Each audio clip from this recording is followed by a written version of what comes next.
Зголемување на безбедноста, засилена координација, соработка и комуникација за клучните теми кои го засегаат континентот. Тоа се основите на кои ќе почива Европската политичка заедница, утврдени на денешниот прв самит на оваа организација.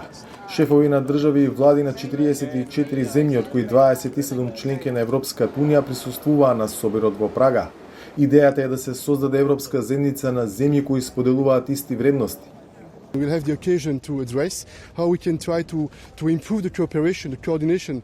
Ја имаме можноста да видиме како можеме да ја подобриме соработката и координацијата со цел да имаме зголемена стабилност, безбедност, мир. Европската политичка заедница е иницијатива на францускиот претседател Макрон и таа доби на значење како и на динамика, особено по руската агресија врз Украина. Денешниот состанок го покажува единството на континентот додека се бори со последиците од руската војна против Украина. Целта е пред се да споделиме заедничко гледиште за ситуацијата што влијае на Европа и исто така да изградиме заедничка стратегија.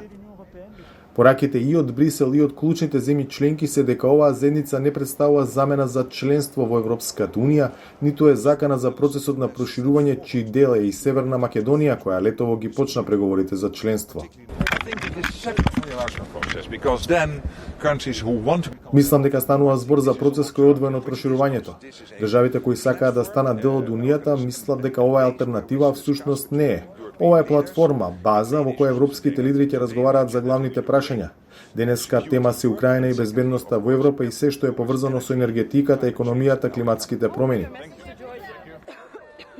Премиерот Ковачевски, која води делегацијата во Прага, се сретна со францускиот претседател и иницијатор на новата заедница, кој, како што информираат од владата, ја потврдил поддршката на Париз за евроинтеграциите на Скопје. Покрај Украина во Прага, едно од клучните прашања за кои се дебатира е и енергетската криза, која е резултат токму на руската агресија. Се очекува преку диверзификација на изворите на енергија, соработка и солидарност, Европа да ја преброди зимата. Западен Балкан, како еден од најпогодените региони од оваа ситуација, бара и се надева на конкретна помош од Европската унија. За Гласот на Америка, Владимир Мирчевски.